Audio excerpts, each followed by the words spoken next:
Hey everybody, welcome back to another episode of Champs Drink Champs podcast. I'm here solo today.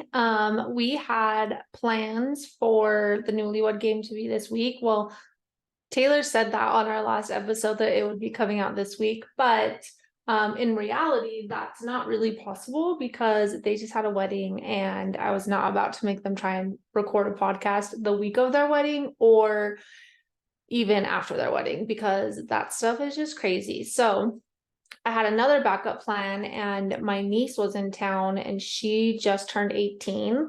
So I was going to have her on the podcast because I have a really great idea for a podcast episode. And I was going to get some information from her that would probably help a lot of us as parents who have kids that are going to be turning teenagers or are teenagers. And yeah, but unfortunately for myself and for all of you listening, I got very drunk at Taylor's wedding, and not drunk to the point where it was like anything bad, but like I needed extra sleep. And so on Sunday morning when I woke up, the day that we were supposed to record the podcast, yeah, that was not happening. So we will get to that another time. I'm sure she'll be up here. Hopefully I can get that out for this season, but if not, it's still on my list of episodes that I will record. So terribly sorry about that. But yeah, a lot has been going on with us in the wedding. I'm super happy that we were able to celebrate Taylor and Tony. It was super fun. I'm very happy that the wedding is over. I have officially determined that weddings are far too much. I support them. I love them. I love love. I think they're super cool. But unless you're like paying someone to do a bunch of shit for you, or you have a venue that's like taking care of a lot of stuff, like they maybe aren't worth it. And also, like, maybe it's time for just vacation weddings where you can also have them take care of it. And then, like, you just get to go somewhere and do something. Like, I just had a friend that went to like Europe for 3 weeks, and like while they were there, they got married and also honeymoon. And like, that's the vibe I'm on at this point. I'm going to encourage my kids to do that for sure. But yeah, the last 2 years I've had two weddings in my life, and they have both been around the same time. And they really do overtake people's lives and cause a lot of stress and take all of their fucking money. And that's just really shitty. But I'm very happy that it happened. I'm super excited for them. I'm sure when we do our next episode, Taylor will break down a lot of details for you guys and share more of her perspective. But with that, other than the wedding, I just finished my last class for school. Now I am working on my capstone project. So I have until the end of October to get that finished. And that's going to be really stressful. I'm very nervous about getting that done. We are about to go to San Diego for a girls' trip, for like a birthday girls' trip. And I'm hoping to get it done before I leave. So that gives me about 2 weeks to try and bust this out. But yeah, so we will see how that goes. I'm extremely excited to be done with school. I really did not realize how much school was impacting like my schedule and how stressed I felt. Like, I think I just knew I had this extra burden, and like until I had this burnout therapy session with my therapist and like really worked through a lot of that stuff, I didn't realize like how much I was forcing myself into that cycle because I had all this pressure from school, and that like I can take it easy, I can still get stuff done. Yeah, so part of what I wanted to talk to you guys about today kind of ties into me finishing school and back into another therapy session that I just had with my therapist. I don't know if you guys enjoy these episodes, but I'm sure there's someone out there that can experience or is experiencing something similar to what I do. And maybe the tips and tricks that I learn in therapy can help you as well. So I'm just going to share some information that I learned in my last therapy session that hopefully can help somebody. I know it's definitely on my mind. I need to still process it. So this is me kind of speaking out loud in real time because I had a very busy week. I think it was last week that I had therapy, honestly, but I had therapy and I've had like really busy work schedule. So I didn't have time to like stop and break down or really think about what we talked about to the fullest. But I do know some stuff that I want to share with you guys today. Probably won't be the longest episode that we've had, but that's totally fine because they all shouldn't be so fucking long anyways. So yeah, that's what I'm going to talk about. Hopefully it helps somebody. Also, I have really bad anxiety the last 2 days. If you're watching me on YouTube, you see this giant ice roller thing. This is sitting next to me. It's not anything weird or perverted, but I woke up. No, it was like yesterday before I went to bed. For some reason, I'm like starting to get really bad chest anxiety, and I don't know where it's coming from. But when I get it to this level, which is like a totally new thing that has happened in my anxiety journey, when I get it, I get like really bad chest pains. It feels like I'm having a heart attack almost. And this is here because I'm having it right now. Again, still can't figure out why it's happening. But if I start using my ice roller, terribly sorry, but it must be done. And also, if you can see it, or you know what I'm talking about, you 1000% need to get one of these. If you use it like, okay, I have to go under my sweater a little bit. If you use it right here in the middle of your chest and like have it skin to skin contact and you roll like up, down, and sideways in your chest, that's huge for calming your nervous system. So that's really great. And then also it's super great for your face and also super great for like muscle tension and migraines and those types of things. So when I have a really heavy day at work on the computer and I'm just like feeling it all up in the eyes and forehead area, this thing will totally change your life. Like you just rub it all over your face. And it's a bit shocking at first, like give it a little bit, but there's some really good ones out there. This one wasn't that expensive. I don't think you need to pay $60-$70 for them, but if you want to do that, you do you, boo. Anyways, that's why that's here. If I start doing it, terribly sorry. I don't know what's going on. Anyways, moving on. Okay, so school is ending, and it's interesting that like that's happening because part of my therapy session was, so I usually make notes like to catch up my therapist about like, here's what's been going on, or this is an epiphany I had, or this is something that I've experienced, and like whatever, and we'll kind of like break them down. Her and I beat bop through like so many different topics. I definitely guide our therapy sessions a lot. Sometimes she'll stop me and we'll break something down, but a lot of it is me just like giving her like sharing with her like inputs I've had or realizations I've had, and we kind of talk about that, whatever. And so we dance around a lot of different topics. So one of the things I wanted to talk to her about was figuring out ways or strategies that I can have to stop and appreciate or reflect or validate the good things that I have going on in my life or the things that I've accomplished. Part of the problem that I feel like I notice with myself is like I move on extremely quick. I never really feel like it's enough, not in a bad way where it's like I need to attain more, blah, blah, blah. Like I need to buy 16 more of this thing. It's not like a materialistic thing. It's like I am an achiever. I'm definitely not even like necessarily part of the hustle culture because like that's not what I'm trying to be out here supporting, but like that's just naturally who I am. Like I am a hustler. I love accomplishing things. I love busting things out and just like boom, boom, boom, check, done.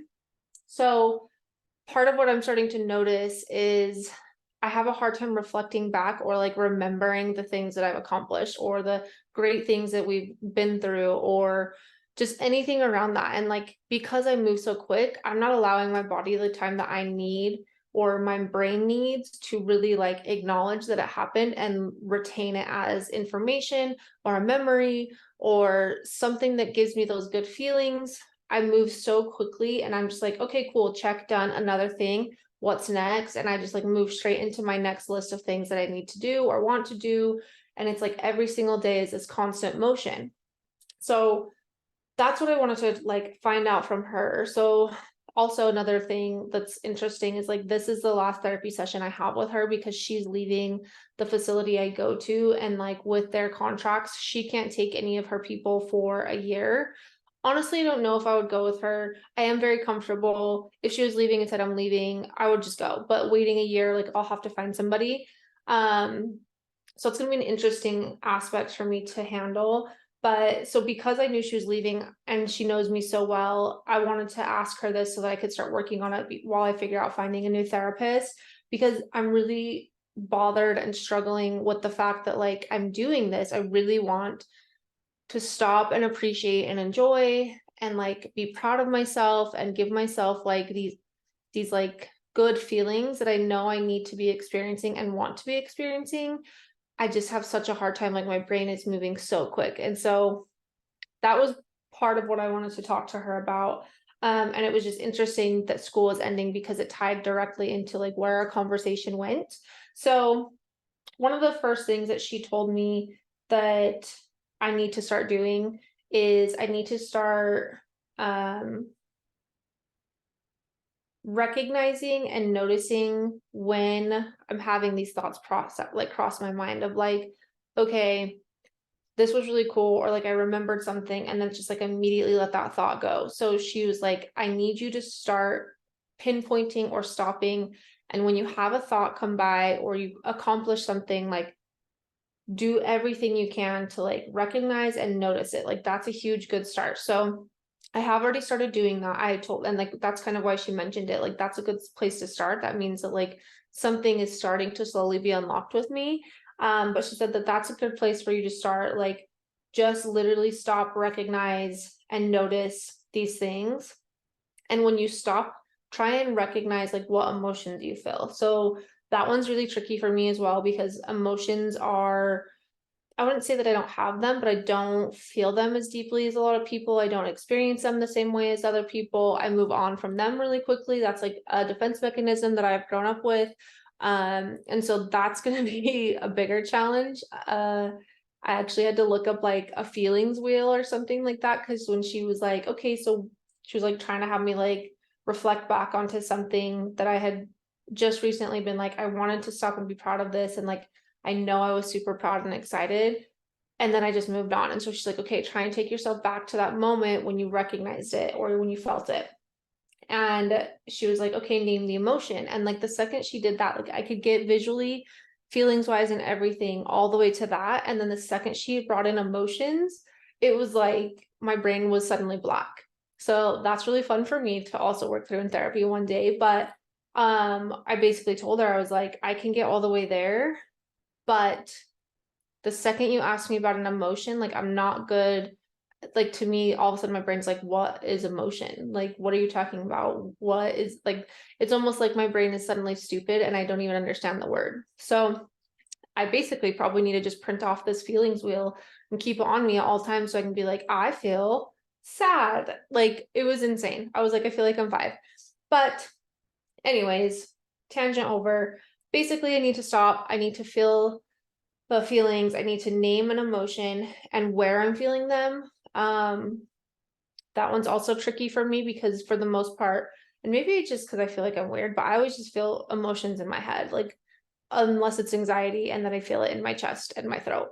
Otherwise, for the most part, everything's like, oh, it's just all in my head. I'm a very visual and I'm very like my head drives everything that goes on. So I need to, once you recognize and notice, then you need to stop and try to name an emotion or multiples that you feel and where you feel them. So that's another thing that she gave me. And then she told me that I really need to start working on my mindfulness.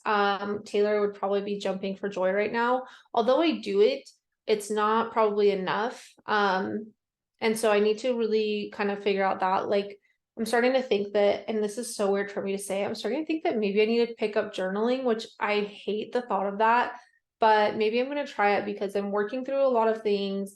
I'm processing a lot of things. And because I'm a mental processor, and for the most part, I actually do really like writing things out. Like my to-do list, I write it out, I suddenly remember it. Like it might be a good thing for me. It just feels weird. It's not really a thing I want to do or feel like I need to do, but I'm starting to think that I need to. But maybe that would be a good time for me to practice the mindfulness because then I can do a mindfulness prompt and then journal about it, and it can help me with these types of things. The next thing she told me that I need to do is I need to start tracking my thoughts on like a note in my phone or having a notebook with me. So when I'm in a moment where it's like I can't really stop and think about this, or because that's my issue, it's like something will cross my mind, it happens really quick, and then I'm not in a space to deal with it and I just move on. And then I forgot that I even like had that thought or feeling or emotion.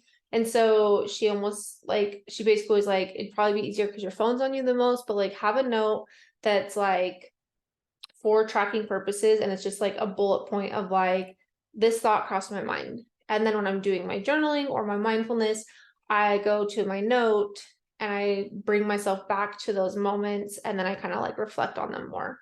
Not sure how that will go. I already do like notes like that for like the podcast, things I want to mention there, or like sometimes my friends will like make a list of like things that I need to like say to them. So it seems like it could be beneficial and I might try it. Maybe some other people out there would be more down to like immediately do that. I'm not sure. It feels almost like I'm tracking my calories, everything I ate for the day, and just seems like a lot. Anyways, another thing that she gave me as a tool that could help me with this, because the conversation kind of turned into like, I don't think I'm a perfectionist. I don't want to call myself a perfectionist, but I'm very type A. And for the most part, as a type A individual, I'm likely a perfectionist, which makes me very irritated to say out loud because I just see it differently. Like I have this stigma around perfectionist as a word, and it's like a label that's negative. So in my mind, it's a negative label.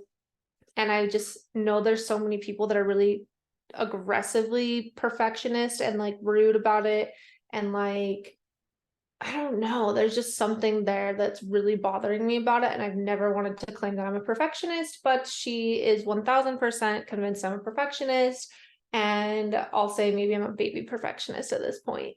Um, so we kind of like talked about that and like why it's so hard for me to have the slowdown and like thought process to give myself credit or acknowledge the good things so that I can reflect on them. And so one other tool that she gave me around that, and it probably ties into like journaling and like this mindfulness stuff that I need to try and do, is that every night she said, and maybe I could like habit stack this in with my gratitude journal that I'm doing, like having like this other notebook that I can do this mindfulness work with, or this other tool. I don't know. Habit stacking is probably the only way I'm going to be able to do it. If you don't know what habit stacking is, that basically is like you already have a habit in place and you want to add another habit into your routine. So add it on to another habit that you already know you do. So like I already know that every morning I'm going to wake up and go get my pre-workout so I can work out.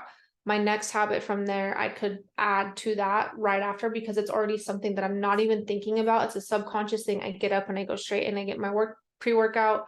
So now I consciously need to add that next one onto that habit so that it becomes another subconscious habit.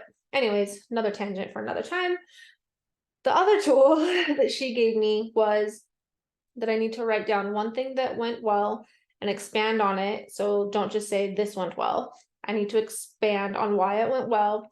And then I need to write down one thing that did not go well and how I could do it differently. And the key thing here is not fix it, because apparently I'm also a fixer.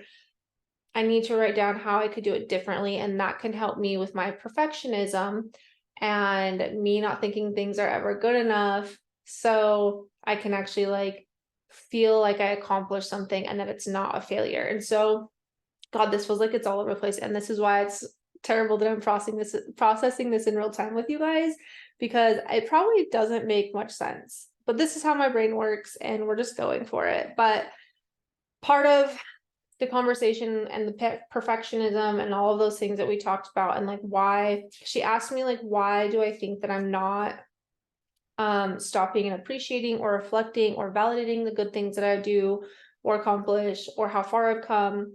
And one of the things I ended up saying was like, I don't think that it's ever good enough. Like, and again, here's the perfectionist conversation that turned into, but to me, it's like I will always find something that wasn't good enough for why I should celebrate that. It's like, oh, it took me too long, or it was something that actually irritated me. It pissed me off. It made me resentful towards somebody or this thing. So I'm just happy it's done. Like, it's those types of things that come into the conversation and the story that I tell myself and the feelings that I feel around stuff that then I can always pick something apart. I can say how it should have been better, could have been better. Like if I ever get compliments at work, it's 1000% like, thank you very much, but I feel like I could have done this. And I told her, I was like, the funny thing is like, not, it's because I go to therapy that I know that you shouldn't add like a but to a conversation because then it makes it a negative. And I was like,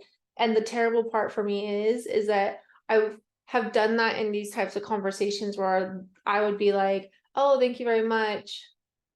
or whatever response. And then instead of saying but, to justify something or tear myself down or say how it could have been better, I use and. So I, in my mind, told myself I'm not being negative because I'm using and that still is defeating the purpose because I'm still finding holes and things that I can nitpick about what I did wrong or why it wasn't good enough, blah, blah, blah, blah, blah. So that's one thing that I do think I should try, like writing down one thing that went well, expanding on it, then writing down one thing that didn't go well and how I could do it differently. And I think it'd be really hard for me to find something of how I could have done it differently. Because at the end of the day, like most of the time I'm just trying to discredit myself, and it actually was great. Everything was amazing. It's super great, all of the things, but I will always try and just be like, it could have and should have been better. That's just who I am. That's my personality, and exactly why she says I'm a perfectionist. So the next thing that she asked me, which I think is interesting, and if anyone else is out there like this, that is similar to me, she asked me what failure means to me.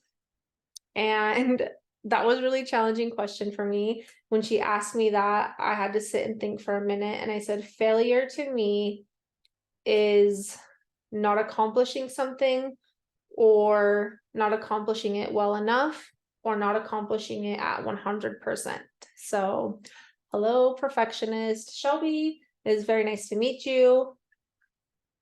And she was like, okay, so that's definitely a story you're telling yourself, something that you'll have to work really hard to like help unwire in your brain and then rewire it into a different conversation.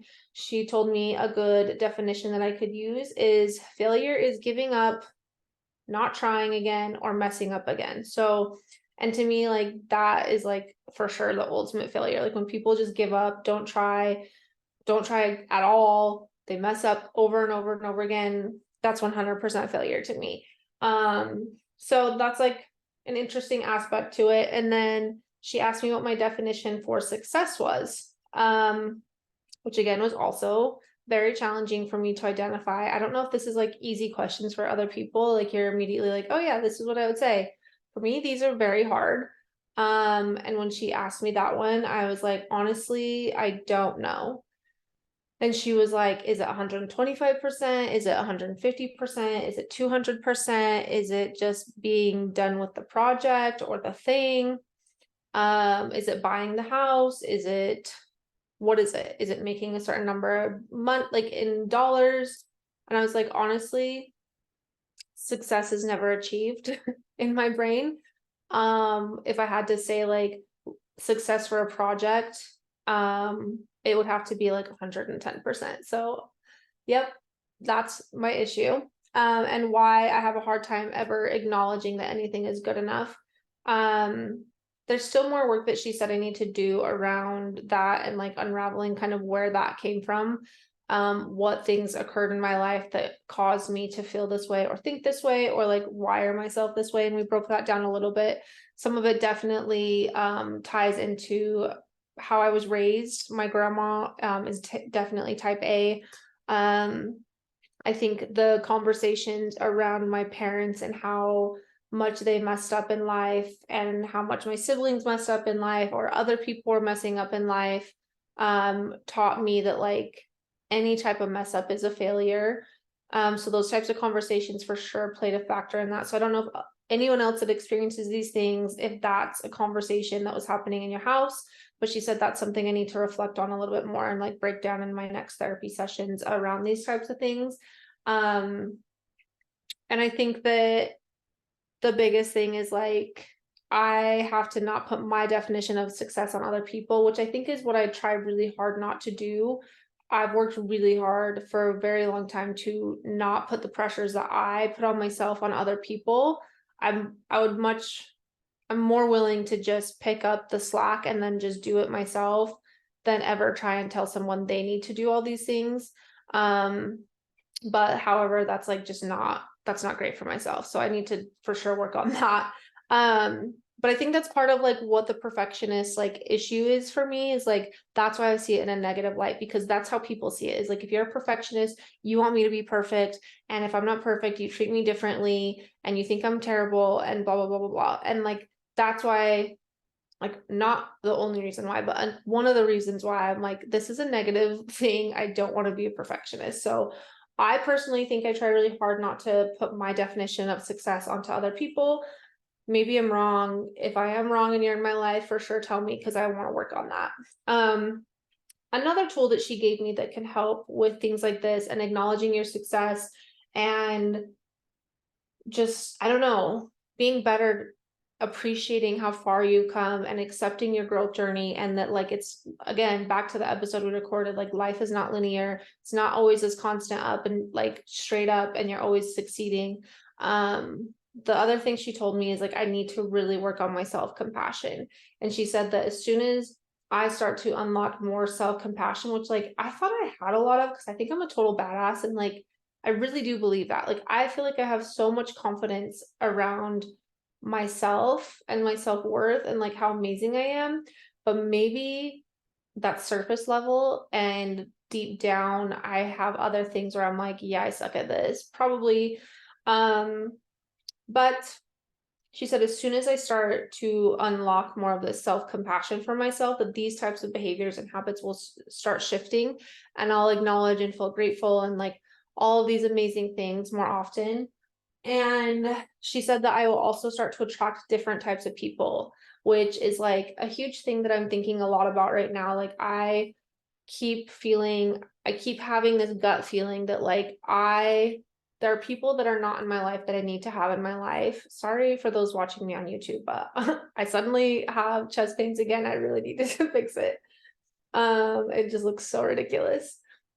But anyways, I keep having this gut feeling that like I don't have all of the right people in my life, and I've been working really hard to get certain people out of my lives that just aren't serving me or my family's lives. But the self-compassion, she said, is when I can start attracting different energies, different people, different experiences. And things that I can do is just like acknowledging my growth, acknowledging my success, acknowledging so many things that I really should sit down and like, she was like, write a list. And I was like, oh my God, no, I don't. That would be so hard. She's like, this is your self-compassion. So she said, acknowledging all of those things and doing things for myself and not for other people, like picking up the slack because I'm a perfectionist and thinks things should be or can be a certain way. And so I just do it. Those will all help with that self-compassion and rewiring all of these things and helping me to just attract a different vibe. The next thing that we talked about with all of this, and which brings in the school conversation, is that once school ends, which is like, this is why I'm getting my anxiety. Once school ends, I need to take some time and not pick up any new projects or jump into the next thing that I want to accomplish. I need to take some time.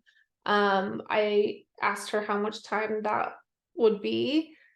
Like, are we talking like a couple weeks? Are we talking a month? And she was like, that's something you need to answer for yourself. Otherwise you won't learn. So that is going to be something that's very interesting, because the second she said that, I was like, wow, that's terrible, because I already have like 6 things in my mind of exactly what I plan to do with my time as soon as school is over. Like, as soon as October is ending, I'm like, all right, cool, school will be over. Now I can focus on this, and now I'm gonna crush this, and now I'm gonna go do this. And I hadn't even thought really about it. And she was like, okay, and this is also exactly why you keep getting in your burnout cycle. This is exactly why you keep getting into these phases, and that it's repeating over and over again, because you're a high achiever and you're constantly shooting to accomplish and achieve and do all of these things. And so I'm having a really hard time thinking about it and accepting it, but I think when school ends, I'm not going to do anything for November and December, and I'm just going to like let life be.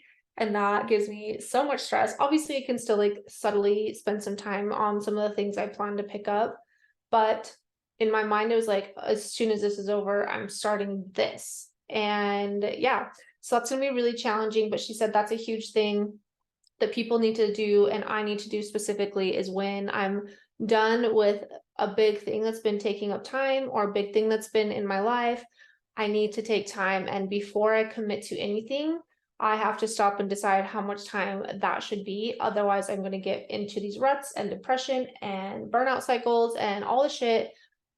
This is giving me so much anxiety. Oh my God, my chest hurts. Anyways, so I will work on that a little bit more here in my near future. I think it'll be until the end of the year. And then in January, I will pick up a project, maybe two. So if you struggle with the same things, that is a huge tip. Definitely take some time to process what you just went through and give yourself time to just be, which makes me physically, mentally, and emotionally very uncomfortable. The next thing that we talked about with that too is that I need to make some filters for myself before I sign up for something or do something for other people. And like her using the word filters was so like catchy for me because I'm very business oriented, type A, and like the thought of like being able to have a filter of like, oh, these boxes are the ones we need to check before we're doing something or looking at a report, I was like, oh my God, that was the best word you could have ever used. So I don't know what word works for you, but for me, filters worked great. And she basically said I need to create some filters for myself that I kind of like mentally have like this checklist of like before I sign up for something or do something for other people, why am I doing it? What is my purpose? Do I want to do it? Am I doing it because I feel like I have to? Do I feel like I just need to support people? Like, I really love to create a vibe for people and a celebration and like a theme. I love it so much. No one ever fucking does that for me. So I need to stop sometimes and think like, okay, am I doing this because I want to do this? Or am I doing this because people expect me to do this? Or because I think they expect me to do this? Am I signing up for too much? What criteria am I going to put on myself? Like, what limit am I going to put on myself for my involvement? So these are all things I've kind of already been working on over the last year. They've been really eye-opening things for me, but I need to go through and write down some filters that I want to mentally have in my brain of like, before I just say, I'm going to go on this trip, I'm going to go on this vacation, I'm going to run a half marathon. What filter am I putting in place to say, is this time? Is this a place? Do you want this? Do you not want this? And she said by doing that, I can also slow myself down without giving myself the stress of like, you're not going to do anything. And it will help me have the ability to just like be intentional about the things I'm doing and not sign up for stuff or for people when I'm not in the space to do it. Because being like stopping and doing nothing, like resting, especially too much, is so uncomfortable to me. Like there's some story in my head about this. I'm sure again it comes back to like how I was raised. So that's something I still need to like break down. If rest is uncomfortable for you, you really are supposed to like figure out what that looks like. I can rest here and there, but the thought of knowing that November and December I'm not doing anything besides whatever the fuck I want is so uncomfortable and I need to figure that out. um the next thing we talked about, which is kind of like the last thing that she said to me about things like this, is that it's super critical for me to stop and reflect on my progress. Otherwise, I will consistently feel like I'm never progressing and I will consistently beat myself up and then I will not have the self-compassion that I need. And so all of these things just really play into each other. And then I need to practice internalizing my success, having these conversations, writing out some stuff, owning a lot of what I have accomplished, a lot more than I do. And if I'm internalizing my success, I need to start outwardly expressing my success to like the people I'm around and like celebrating it or talking about it and not feeling uncomfortable.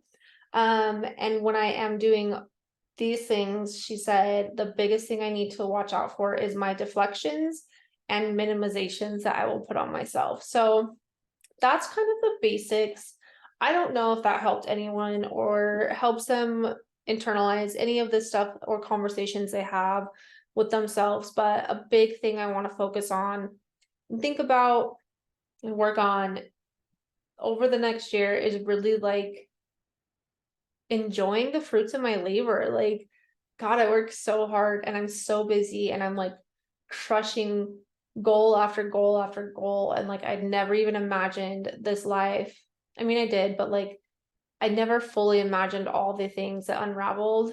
And to not stop and reflect on that, like, just makes me sad. Like, I want to enjoy the hard work that we're putting in way more, and just be able to remember it. Like, I feel like I'm having a hard time remembering all these cool memories and experiences and things because it's just like one thing after the other. So hopefully this helps somebody. If not, you just basically heard me and a therapy session and a whole bunch of conversations about me and how vulnerable I am right now. So the last thing I'm going to add is, I think we're going to have an episode about this next week, but we are entering the last 90 days of the year. And this is one of my favorite times of the year. If you haven't listened to like the last 90 days episode that we have or anything Rachel Hollis, like this is such a huge key to success. I was just listening to one of her episodes today and she's bringing back her start today stuff, which like, thank God. And I totally have a conspiracy theory, which is not conspiracy theory, but that's the only word I can think of. I have a theory about why this start today stuff had stopped and why it's back now. But it's back. It's coming back. Her podcast page is up. She's going to have a weekly newsletter, all these things. And basically in this episode, she was talking a little bit about how like the 90 days is coming up. And I was like, oh my God.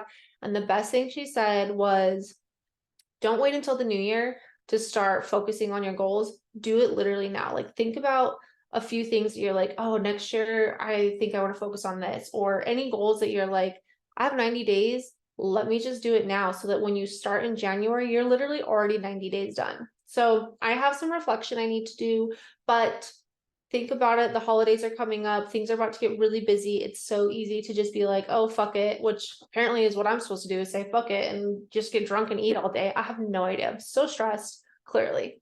But basically, like, don't let the holidays like sweep you away. Like, start thinking about exactly what you think you could start doing now to make it so you're already 90 days in come January. And the next thing I have to say is, like, don't forget that the holidays are super stressful. Have your boundaries in place and be prepared to piss some people off. Don't overextend yourself. Stop trying to buy everyone presents. You don't need to do that. Like, people that you show up for, like, don't need presents like that. Don't overextend yourself. Don't feel like you have to buy everyone all these presents and go into debt. And also, if you see something at the store, you need to get it because it will be gone, because that's still a trend. So keep your eyes out for shit that you want and just get it. Otherwise, you won't be able to find it and you'll be sad. So that's all I have. Thanks for listening to me this week, and thanks for joining me with my therapy session. And I hope you guys are having an amazing week. Don't forget to like and subscribe, follow us on Instagram, watch us on YouTube, whatever you prefer to do to listen to us or watch us. Definitely share us with a friend if you got anything out of this. You don't need to share the episode, but you could just share some of the conversation with people and start helping them and supporting them and opening their eyes to being open and experiencing life. So have a great week, and I will be back next week with Taylor. Bye. Sorry, this is awkward now.